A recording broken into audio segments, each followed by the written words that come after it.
अरुणाचल में लगभग 20 साल रहने के बाद फिर शुरू होता चकमा और हाजोंग इलीगल माइग्रेंट है। तभी से लेकर अभी तक ये मसला जारी है। इतनी तेज गर्मी में भी पूरा अरुणाचल इसे सुनकर फिर से और परेशान हो रहे हैं लोग।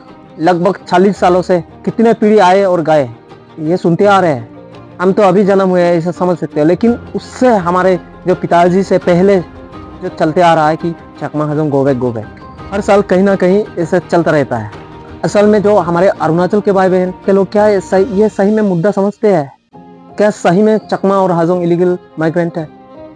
इसे हम विस्तार से इस वीडियो में समझेंगे और जो गलत फहमियाँ हैं, सही और गलत, हम इस वीडियो में हम चर्चा करेंगे कि सही में क्या है मसला, या केवल लोगों को ये टॉपिक लेकर लोगों को भड़काया जाता है, या सही में वो इलीगल माइग्रेंट है।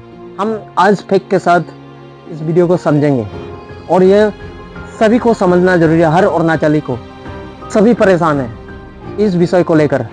अगर सही में इलीगल माइग्रेंट है तो अरुणाचल सरकार क्यों नहीं हाथा पड़ता?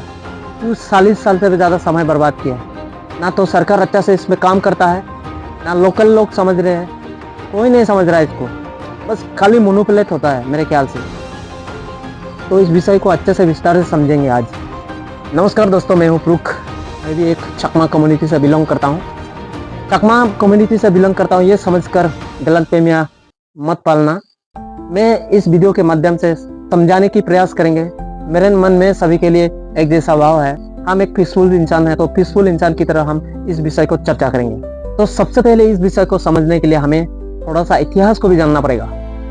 ये मसला है क्या जो बार बार आग की तरह उभर के आता है, और दोनों तरफ हमारे लोकल लोग और हमारे कम्युनिटी के लोग भी परेशान होते हैं इस विषय को लेकर। वैसे तो आप सभी को पता है कि जो अरुणाचल के चकमा है वो पहले पाकिस्तान हुआ करता था, तभी बांग्लादेश हुआ नहीं था। बांग्लादेश तो 72 में हुआ था, 1972 में। तो तब पाकिस्तान था, इस पाकिस्तान, तो उसमें पाकिस्तान सरकार ने वहाँ पर एक डैम कंस्ट्रक्शन किया। तो वो कंस्ट्रक्शन चलते पूरे जमीन को क्या है, पानी में डुबो दिया। सभी ने जमीन गंवाए, इसीलिए अरुणाचल में बसाया गया। तभी अरुणाचल हुआ नहीं था। 1964 की बात है। 1964 से 69 तक लोग यहाँ पर आए थे, अरुणाचल में बसे थे। अरुणाचल ना तो कोई स्टेट था, तभी सेंट्रल सरकार के हाथ में था सब अरुणाचल के इलाका। और अरुणाचल नेपाल के अंतर्गत आता था। नेपाल यानी नॉर्थ ईस्ट फ्रंटियर एजेंसी के अंतर्गत।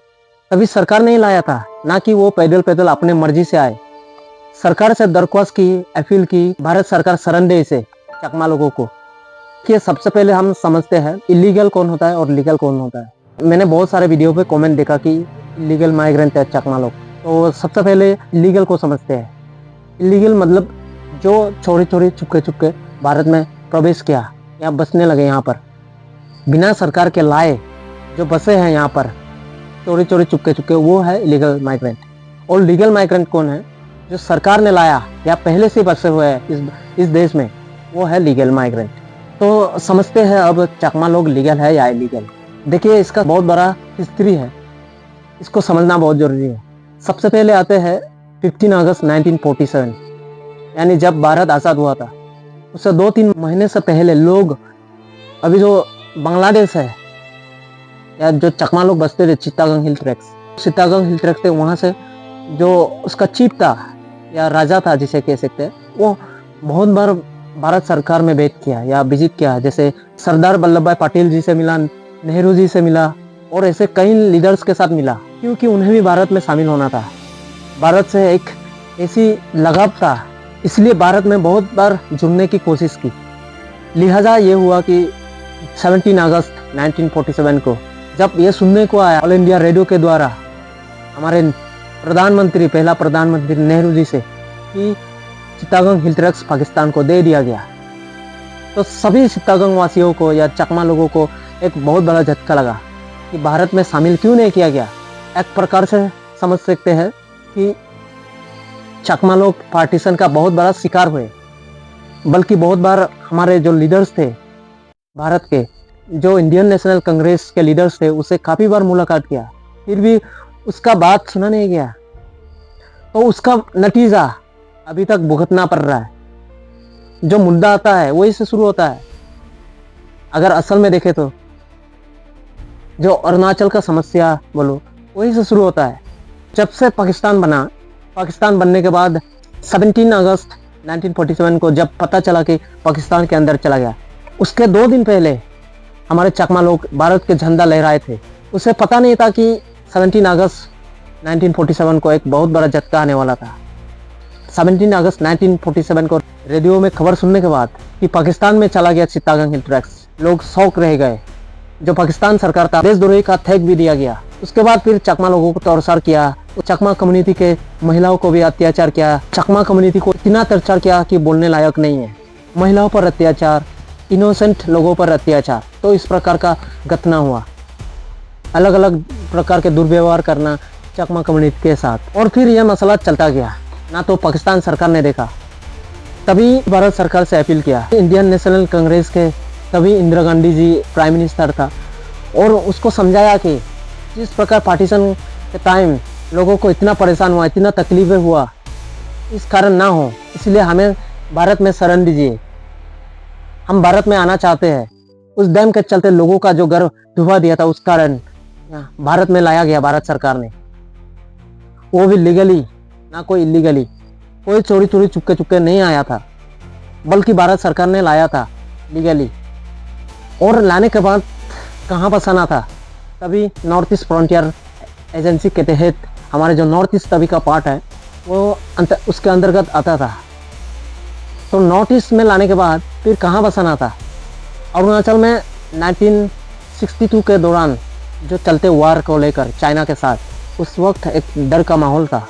डर के माहौल होने से क्या हुआ कि अरुणाचल बहुत बड़ा इलाका था, तो तभी बहुत सारा ज़मीन वैकेंट था।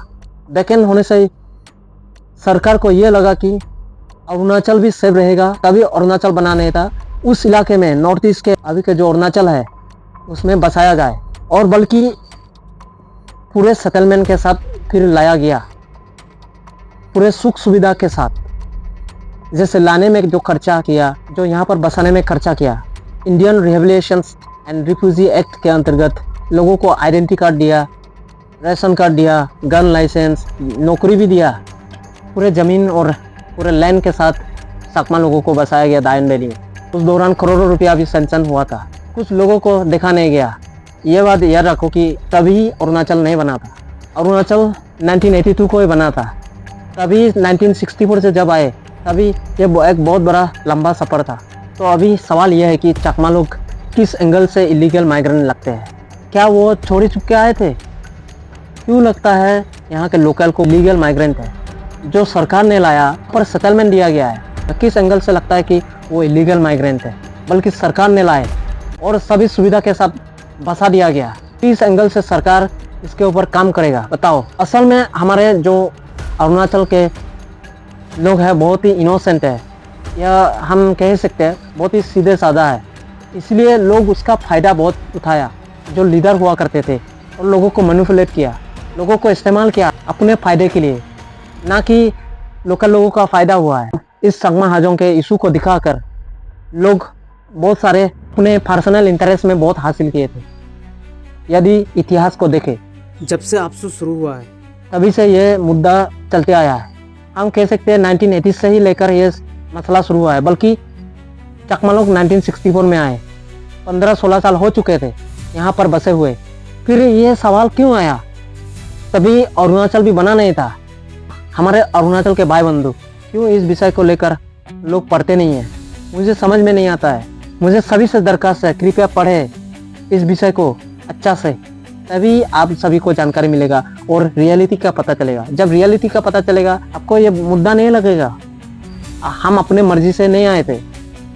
और दूसरा है, हम लोग क्यों जाए यहाँ से?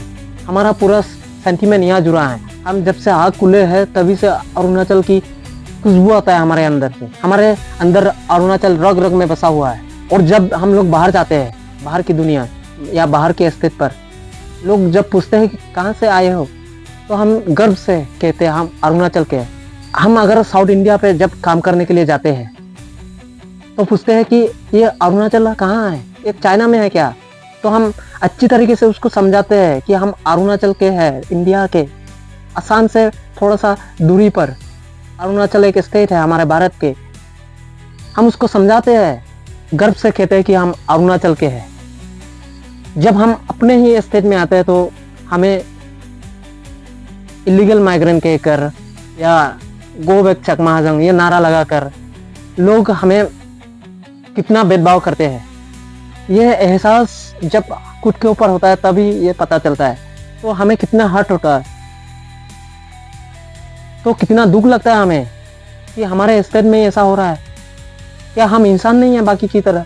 क्या हमें कोई जीने का अधिकार नहीं है? क्या हमें बस इसी प्रकार गेम खेलेंगे लोग? तो कितना दुख लगता है हमें। चकमा हाजोंग के नाम से फायदा उठाए जो बहुत सारे लीडर्स हैं कि हमारे नाम से ही लोग नारा उठाते हैं और यहाँ के लोकल को भड़काते हैं, जहर की तरह फैला दिया है। कोरोना वायरस से भी ज़्यादा भयंकर लोगों के रग रग में, रोम रोम में मानसिकता बना दिया है कि चकमा लोग एक जैसे आतंकवादी हो। इस प्रकार के इल्जाम लगा देते हैं और चकमा लोगों को इस प्रकार मैनिपुलेट किया कि चकमा लोग रहने से यहाँ पर डेमोग्राफी बदल जाएगा। क्या मेरा सवाल है, क्या बराबर स्टेटस पाने से कि क्या किसी का डेमोग्राफी चेंज हो जाता है? क्या यहाँ पर अरुणाचल में इतने सारे समुदाय हैं, क्या कभी डेमोग्राफी चेंज हुआ है? सभी को तो बराबर मिल रहा है ना, फिर कैसे डेमोग्राफी चेंज हो रहा है? दूसरा है इंक्रोचमेंट की बात। क्या आपको सही में लगता है कि चकमा लोग इंक्रोचमेंट कर रहे हैं?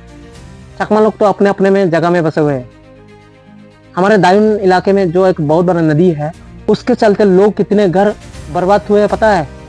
कितना जमीन बहा कर लेके गया। कभी आए और दायून में लोगों का जमीन कितना बर्बाद कर दिया है। लोग कहाँ बसेंगे? कहीं ना कहीं तो साधन ढूंढेंगे ना। लोग जीने के लिए मजबूर है तो क्या कर सकते हैं बताओ मुझे। लोग रिफ्यूजी जब बनकर आए थे वो पीढ़ी थोड़ी ना है।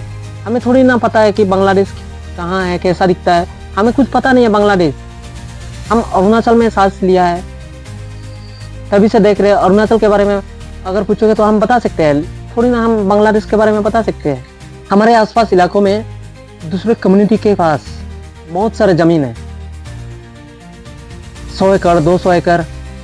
लोग वहाँ, हमारे कम्युनिटी के लोग वहाँ पर खेती करने जाता है, ना कि इंक्रोचमेंट। खेती करता है साल भर में, जब सीजन आता है तो सीजन खत्म होने के बाद वहाँ से आ जाता है फिर से। कहाँ पर इंक्रोचमेंट होता है? ऐसा तो कुछ होता नहीं है। चकमा लोग बस वही से गुजारा कर रहे हैं। लोग फिर भी कहते हैं कि चकमा लोग इंक्रोचमेंट करते हैं। चकमा लोग अरुणाचल में जिस प्रकार चकमा लोग खेती करते हैं हमारे इलाके में, वहाँ से उत्पादन इतना होता है कि वही से बहुत सारे लोग जिंदा है जो चावल प्रोडक्शन करते हैं। और हमारे दायून इलाका में इतना सारा टैक्स देते हैं, जो धींग आता है उससे टैक्स मिलता है। टेंडर जब लाया जाता है तो वही से सरकार को कितना पैसा जाता है। और हमारे जो आसपास के इलाकों पर जो जमीन बसा हुआ है हमारे पास, उससे हम प्लांटेशन करके जैसे तैसे हम अपना जीवन गुजारा कर रहे हैं। वही से कितना टैक्स मिलता है सरकार को, हमारे अरुणाचल के सरकार को। क्या ये पता है आप सभी को? मेरे ख्याल से कहाँ पता होगा आप सभी को। हम कैसे प्लांटेशन किया और ज़मीन को कैसे अच्छा से हम इस्तेमाल कर रहे हैं। कहते हैं कि हम लोग पूरे जंगल को नष्ट कर रहे हैं, ऐसा इल्ज़ाम आता है हमारे ऊपर। ऐसा इल्ज़ाम आता है कि हमारे कम्युनिटी बहुत ख़राब है। एक हाथ तो हर कम्युनिटी में रहता है, आपका कम्युनिटी में नहीं रहेगा आप नहीं कह सकते। आपका कम्युनिटी में भी हो सकता है ऐसा, सभी के कम्युनिटी में ऐसा एक दो हो सकता है, लेकिन पूरे कम्युनिटी को तो आप ऐसा इल्ज़ाम नहीं लगा सकते। तो इस प्रकार हमें बहुत ज़्यादा दुख लगता है। तो अब सोचिए ये सही में मुद्दा है क्या? क्या आपको लगता है अभी तक कि चकमा गो बैक या चकमा इलीगल माइग्रेंट है, ये एक मुद्दा है? मैं माफ़ी चाहता हूँ, किसी को हर्ट करने के लिए ये वीडियो नहीं है, बस ये अपील करना था कि आप लोग इसको अच्छा से समझिए और जानकारी हासिल कीजिए। कोई बोल रहा है इसलिए मत मानिए, आप स्वयं जानिए। ये गौतम बुद्ध का एक डायलॉग है कि कलामो स्वयं जानो। कोई बोल रहा है इसलिए मत मानो, किताब पे लिखा है इसलिए मत मानो, बहुत सालों से चलते आ रहा है इसलिए मत मानो। आप स्वयं जानो, उसको परखो, समझो, तभी मानो, ऐसा कहते हैं। तो इसी के साथ आज का वीडियो ये पे समाप्त करता हूँ। मिलते हैं अगले वीडियो में। यदि ये वीडियो सही लगता है आपको तो ज़्यादा से ज़्यादा लोगों तक शेयर करें। आपको क्या लगता है तो कमेंट पे ज़रूर लिख के बताइएगा। सभी को धन्यवाद देना चाहता हूँ। आप लोग अच्छे से देखें और सुने, ऐसा उम्मीद करता हूँ मैं। और मिलते हैं अगले वीडियो में। Thank you.